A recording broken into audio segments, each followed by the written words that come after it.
Welcome to Nanak classes. दोस्तों, Nanak classes के YouTube channel पे आपका स्वागत है। आज है 11 अप्रैल और 11 अप्रैल 2025 के जितने भी most important Rajasthan current affairs के क्वेश्चन बनते हैं आज हम उनका डिस्कस करेंगे। पूरा वीडियो ध्यान से देखना और लास्ट में मैं आपसे क्वेश्चन पूछूंगा जिनके जवाब आपको कमेंट बॉक्स में देना है। आज 11 अप्रैल के दिन महात्मा ज्योतिबा फुले जयंती बनाते हैं।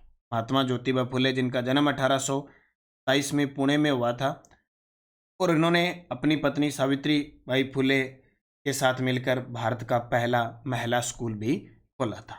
महात्मा ज्योतिबा फुले की जयंती पर बहुत बहुत शुभकामनाएं सभी को। आज हम पढ़ेंगे राजस्थान को ET government Digitek award 2025, Bharat में कच्चे तेल उत्पादन में राजस्थान का योगदान और राजस्थान खनिज नीति 2024 की शुरुआत, क्या क्या प्रावधान थे उसकी पूरी चर्चा इस वीडियो में करेंगे। रोज इस समय आपको क्लास मिलती है, संडे के दिन वीकली, फिर 15 दिन की क्लास और फिर मंथली क्लास मिल जाती है और साथ में पढ़ेंगे डेली सुजस सार। तो सारे विद्यार्थी वीडियो को एक बार लाइक कर दें, शेयर कर दें। अगर आप चैनल पे नए हैं तो इसको सब्सक्राइब कर लें। करें स्टार्ट। सबसे पहले 10 अप्रैल को हमने क्या पढ़ा था उसका रिवीजन करते हैं।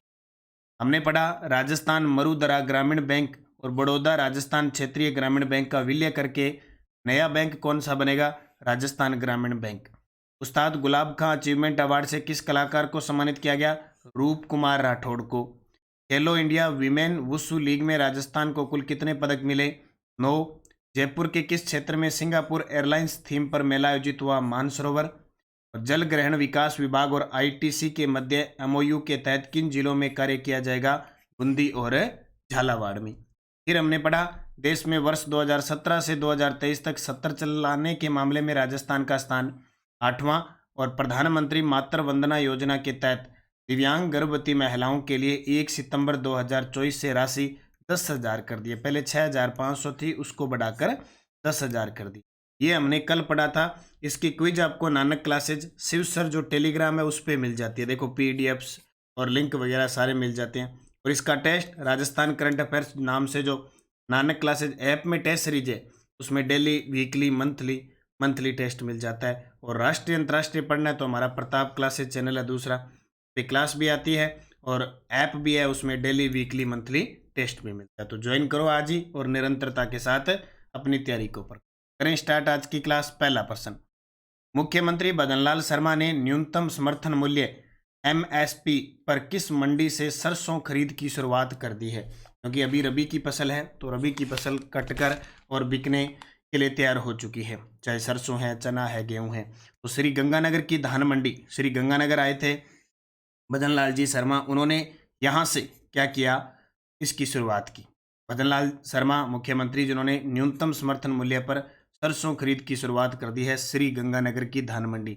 मैं बता देता हूँ पूरे राजस्थान में श्री गंगानगर को अन्न का भंडार कहते हैं, अन्नागार कहते हैं, फलों की टोकरी कहते हैं और सबसे ज़्यादा कृषि मंडियाँ हैं वो श्री गंगानगर जिले के अंदर है।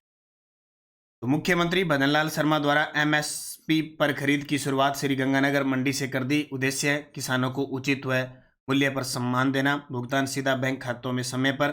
अब 2025-26 के लिए एमएसपी कितना है? सरसों 5,950 रुपये प्रति क्विंटल ली जाएगी और लक्ष्य है 13.22 लाख मीट्रिक टन। और चना लिया जाएगा 5,650 क्विंटल, लक्ष्य 5.46 लाख मीट्रिक टन। यानी वर्तमान में सरसों का भाव सरकारी है 5,950, चने का है 5,650 और कुछ दिन पहले मैंने बताया था बाजरा का है 2,650 रुपये प्रति क्विंटल, ठीक है। और गेहूं का है 2,575 रुपये, 2,575 रुपये। तो ये थोड़ा सा आपको याद रखना है, इम्पोर्टेंट क्वेश्चन है। क्योंकि अभी कुछ दिन पहले ही सरकार के द्वारा रबी फसल पर गेहूं की खरीद 125 रुपये बोनस था, अब उसको बढ़ाकर 150 रुपये। सरसों 59.50, चना 56.50 और बाजरा 26.25, गेहूं 25.75, ठीक है। ये समर्थन मूल्य है। किस संस्था को ईटी गवर्नमेंट डिजिटेक अवार्ड 2025 से सम्मानित किया गया है? किस संस्था को ईटी गवर्नमेंट डिजिटेक अवार्ड 2025 से सम्मानित किया गया है? तो राजस्थान चिकित्सा सेवा निगम RMSCL को सम्मानित किया गया।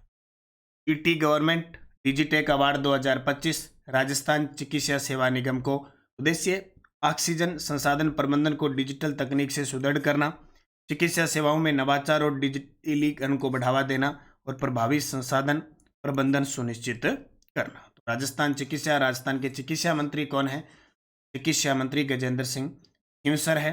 चिकित्सा के क्षेत्र में अगर बात करें, निःशुल्क दवा योजना में राजस्थान नंबर 1 है। निःशुल्क दवा योजना में राजस्थान नंबर 1 है। तो ET government Digitek award 2025 Rajasthan चिकित्सा सेवा निगम को प्रदान किया।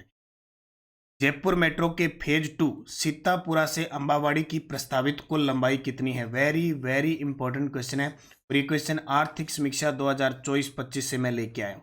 हालांकि अभी बजट के अंदर सीतापुरा से अंबावाड़ी और आगे तक जाएगा उसकी लंबाई 36 किलोमीटर प्रस्तावित की है। लेकिन अगर आपसे पूछे सीतापुरा से अंबावाड़ी प्रस्तावित है जो फेज 2, उसकी लंबाई कितनी होगी? उसकी लंबाई 23.50 किलोमीटर। कितनी होगी? 23.50 किलोमीटर। जयपुर मेट्रो के फेज 2 सीतापुरा से अंबावाड़ी पूछे तो 23.50 किलोमीटर है। इसको आगे भी प्रस्तावित किया गया, वो 36 किलोमीटर है। तो कंफ्यूज में मत होना, 23.50 किलोमीटर। अब आज हम जयपुर मेट्रो के बारे में पूरी डिटेल से पढ़ते हैं। क्या है जयपुर मेट्रो की कहानी? ये तो देख ही लिया कि राजस्थान में एकमात्र शहर जहाँ मेट्रो चलती है जयपुर। चढ़े होंगे आप, लगभग जयपुर गए होंगे तो जयपुर मेट्रो का आनंद लिया होगा। जयपुर मेट्रो फेज, सबसे पहले मैं बता देता हूँ, जयपुर मेट्रो है वो किसके द्वारा? एशियन विकास बैंक के सहयोग से चल रही है। एशियन विकास बैंक के सहयोग से चल रही है, एडीबी के सहयोग से। नंबर 1, इसके लिए जयपुर मेट्रो कॉरपोरेशन बना था 2010 में और शुरुआत 2015 में होती है। सबसे पहले Jaipur metro phase first A Mansarovar से चांदपोल चली थी और इसका संचालन शुरू हुआ 3 जून 2015 को। लागत उस समय 2023 करोड़ पूर्णतः राजस्थान सरकार द्वारा वित्त पोषित थी वहां पे। फिर फेज फर्स्ट बी बना चांदपोल से बड़ी चौपड़, संचालन शुरू हुआ 23 सितंबर 2020 को, दूरी 2.01 किलोमीटर। ये जितना भी आंकड़ा है वो आर्थिक समीक्षा जो अपनी बुक आई हुई है, ये इस बुक के हिसाब से और आर्थिक समीक्षा के डाटा के हिसाब से मैं ताज़ा अपडेट बता रहा हूँ। फिर लागत 1126 करोड़ आई, 810 करोड़ एशियन विकास बैंक के से ऋण लिया गया। फिर आता है फेज 1C बड़ी चौपड़ से ट्रांसपोर्ट नगर, अनुमानित लागत 980.08 करोड़, डीपीआर तैयार है, कार्य प्रगति पे। यानी फेज 1C है वो कार्य चल रहा है। फेज 1D मानसरोवर से 200 फीट अजमेर रोड तक, अनुमानित लागत 204.81 करोड़, डीपीआर तैयार है और कार्य प्रगति पे चल रहा है। उसके बाद में फेज 2 सीतापुरा से अंबावाड़ी तक, दूरी 2350 किलोमीटर, अनुमानित लागत 4602 करोड़ यानी 4602 करोड़, डीपीआर प्रस्तावित है। यहाँ तक तो था। अब क्या है कि जयपुर मेट्रो का विस्तार बजट 2025-26 में क्या कहा गया कि सीतापुरी से अंबावाड़ी और अंबावाड़ी से आगे जाएगी विद्याधर नगर, जहाँ से दिया कुमारी एमएलए है, तो डी मोड़ तक कार्य प्रस्तावित है। और इसके दूसरे चरण में 36 किलोमीटर, कितने किलोमीटर होगी? 36 किलोमीटर। जगतपुरा और वैशाली नगर में मेट्रो विस्तार हेतु डीपीआर आगे तैयार और होगी। तो अगर सीधा पूछे सीताबाड़ी से अंबावाड़ी 2350 किलोमीटर, अंबावाड़ी से आगे इसको विद्याधर नगर तक ले जाया जाएगा, प्रस्तावित है। दूसरा चरण हो गया फेज 2, ये 36 किलोमीटर टोटल इसकी लंबाई हो। ये जयपुर मेट्रो के बारे में मैंने आपको बताया, इसको याद रखना। वर्तमान में लगभग 12 से 13 किलोमीटर जयपुर मेट्रो चल रही है। ठीक है। चीन में आयोजित 10वीं वर्ल्ड कप वुशु प्रतियोगिता में मुकेश गोरा ने स्वर्ण पदक किस भार वर्ग में जीता था और उन्होंने किस श्रेणी के खिलाड़ी को हराया? वेरी वेरी इंपॉर्टेंट है। तो 10वीं वर्ल्ड कप वुशु प्रतियोगिता चीन में चल रही है, मुकेश गोरा ने जीत लिया स्वर्ण पदक। अब कितने किलो भार वर्ग में? 75 किलो भार वर्ग में जीता और इटली के वर्ल्ड चैंपियन खिलाड़ी को हराया। देखो, राजस्थान पुलिस में सब इंस्पेक्टर भी है मुकेश गोरा। चीन के चियांगियन में आयोजित 10वीं वर्ल्ड कप वुशु प्रतियोगिता में 75 किलो भार वर्ग में इटली के वर्ल्ड चैंपियन को हराकर स्वर्ण पदक जीता।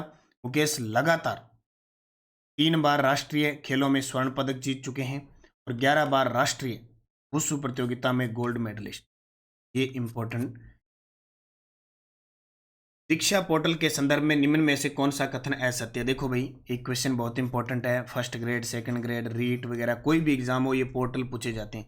दीक्षा पोर्टल के संदर्भ में निम्न में से कौन सा कथन असत्य? देखो, दिल्ली की क्लास होती है तो कई बार 1-2 प्रश्न इस प्रकार के क्वेश्चन डालने पड़ते हैं, क्योंकि कचरा मचरा पढ़ने से तो अच्छा है अच्छी अच्छी चीज़ें पढ़ेंगे तो ही फायदा है। ऐसे उल्टे सीधे प्रश्न पढ़ने का कोई मतलब। जो एग्जाम की दृष्टि से इंपॉर्टेंट है उस पर फोकस करना है।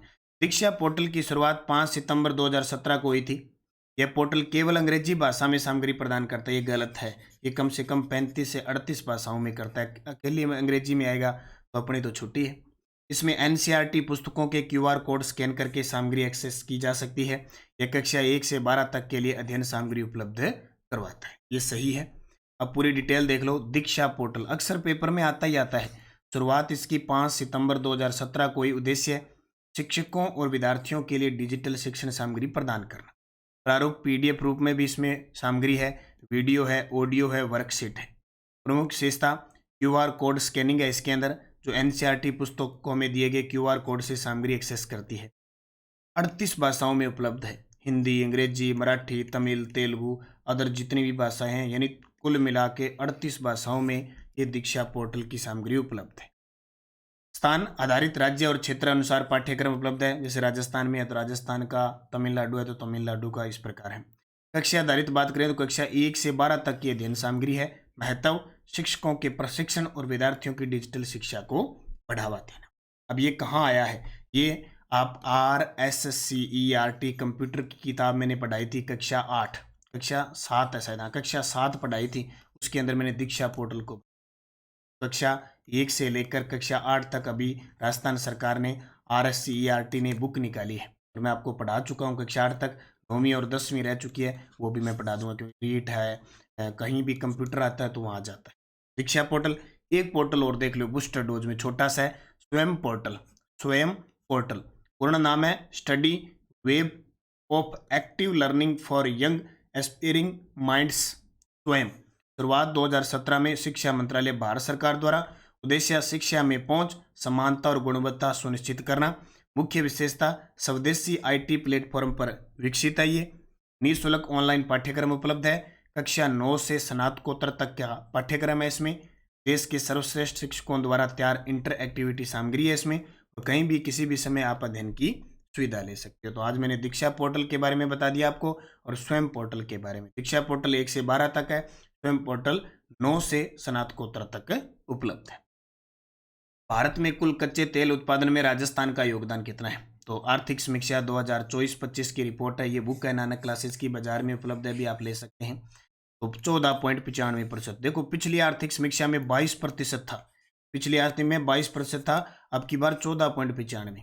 तो भारत में कुल कच्चे तेल उत्पादन में राजस्थान का योगदान है 14.95%। देखो भारत में कुल कच्चे तेल का उत्पादन हो रहा है 29.36 MMTPA, यानी MMTPA का मतलब मिलियन मीट्रिक मानक घन मीटर, और राजस्थान में हो रहा है 4.39 MMTPA, यानी पूरे देश का 14.95%। सबसे ज्यादा कच्चे तेल का उत्पादन करता है बॉम्बे हाई। कौन करता है? बॉम्बे हाई। राजस्थान खनिज नीति 2024 के बारे में असत्य कथन बताओ। बहुत इंपॉर्टेंट है, नीतियां तो बहुत इंपॉर्टेंट है।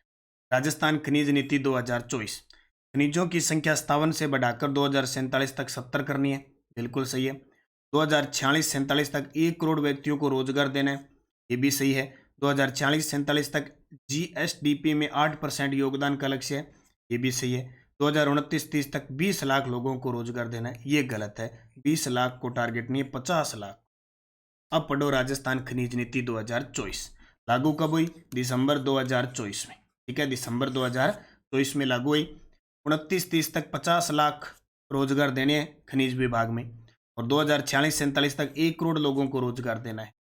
GSDP में योगदान 2023-24 में है 3.4% का, 29-30 तक करना है 5%, और 2046-47 तक करना है 8%।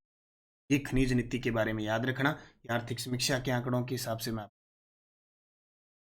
तो जस्ट बुलेटिन क्या कहती है? गर्मी आ चुकी है, पेयजल की समस्या आएगी, बिजली की समस्या आएगी, दो सबसे बड़ी समस्या आएगी। जैसे नहरबंदी हो गई या कोई और पशुओं के लिए, पक्षियों के लिए और मानव के लिए पानी की खूब जरूरत पड़ेगी, और बिजली की आपूर्ति हो, ये मुख्यमंत्री बार बार मॉनिटरिंग कर रहे हैं, ठीक है। और मेट्रो विस्तार से जयपुर में यातायात प्रबंधन को मजबूती मिलेगी। मुख्यमंत्री ने जयपुर मेट्रो फेज 2 की अहम बैठक ली। इसमें टोटल पूरी फेज 2 है वो 36 किलोमीटर होगी, ठीक है, और वहां अंबावाड़ी सीतावाड़ी तक है वो 23.5 किलोमीटर होगी, ठीक है। कल महावीर जयंती थी, आज महात्मा ज्योतिबा फुले जयंती है, उस सबकी शुभकामनाएं। टेलीग्राम ज्वाइन करना ही है, नानक क्लासेज और नानक क्लासेज शिव सर, ताकि आपको पीडीएफ लिंक, अब जैसे कल मैंने जेल प्रेरी की क्लास दी थी तो उसकी पीडीएफ दे दी, आप उसको पढ़। पिछले वीडियो का क्वेश्चन था 25वां राष्ट्रीय दिव्य कला मेला किस शहर में आयोजित हुआ? उदयपुर के अंदर। अब आपके लिए क्वेश्चन जिसका जवाब कमेंट में देना है। प्रधानमंत्री मातृ वंदना योजना के तहत केंद्र सरकार द्वारा कितनी राशि प्रदान की जाए? 5,000, 6,000, 6500, 10,000। सही जवाब आपको कमेंट बॉक्स में देना है। एसडी डोज शाहबाद तलटी संरक्षण रिजर्व 12 में है। पीड़ घास फुलियाखोर संरक्षण रिजर्व शाहपुरा भीलवाड़ा में है। बागदरा मगरमच्छ संरक्षण रिजर्व उदयपुर में है। वाड़ाखेड़ा संरक्षण रिजर्व सिरोही में है। और जालाना आमागढ़ संरक्षण रिजर्व जयपुर में। पांचों आपने बहुत शानदार जवाब दिए, क्योंकि 37 कंजर्वेशन रिजर्व की चर्चा हो रही है, उनका जिला हम याद कर रहे हैं। अब 5 और देखो कंजर्वेशन रिजर्व। गोंगेलाव संरक्षण रिजर्व कहाँ पे है? 5 अम्बली संरक्षण रिजर्व कहाँ पे है? हमीरगढ़ संरक्षण रिजर्व कहाँ पे है? खरमोर संरक्षण रिजर्व कहाँ पे? और कुंजा संरक्षण रिजर्व। पांचों के जवाब आपको कमेंट बॉक्स में देने हैं। जाते जाते आप वीडियो को लाइक जरूर किया करो। इतने सारे विद्यार्थी आप देखते हो, तो बस आपका इतना ही फर्ज बनता है, लाइक का बटन दबा दिया करो, ताकि मुझे रोज प्रोत्साहन मिल सके, मैं मोटिवेट हो सकूँ भी। हाँ, मेरे लिए विद्यार्थी इतना कर रहे हैं तो मुझे क्लास कंटिन्यूज ही रखनी है। वीडियो को लाइक कर दिया करो, शेयर कर दिया करो, चैनल पे नए हैं तो सब्सक्राइब कर लिया करो। चतुर्थ श्रेणी कर्मचारी की कोई तैयारी कर रहा है तो वीडियो कोर्स उपलब्ध है और टेस्ट सीरीज उपलब्ध है। नानक क्लासेज ऐप डाउनलोड कर लो। ये त्रैमासिक बुक आ चुकी है, जनवरी से मार्च इसमें डाटा है। अभियान, खेल, पुरस्कार, योजना, सम्मेलन, नीति, विविध, समझौता, रैंकिंग, ऊर्जा संसाधन, फेस्टिवल सब उपलब्ध है। बजट 2025-26 डाला हुआ है और 2025 में करंट पूछे गए क्वेश्चन डाले गए। ठीक है। और आज शुक्रवार है तो सेकंड ग्रेड की क्लास आएगी आज 5:30 पर शाम को सेकंड ग्रेड की क्लास आएगी, तैयार रहना। बाकी सारी टेस्ट सीरीज वीडियो कोर्स उपलब्ध है, आप मेहनत करते जाओ, मेहनत में कमी नहीं आनी चाहिए, निश्चित आपको सब। धन्यवाद। जय हिंद, जय भारत, जय राजस्थान।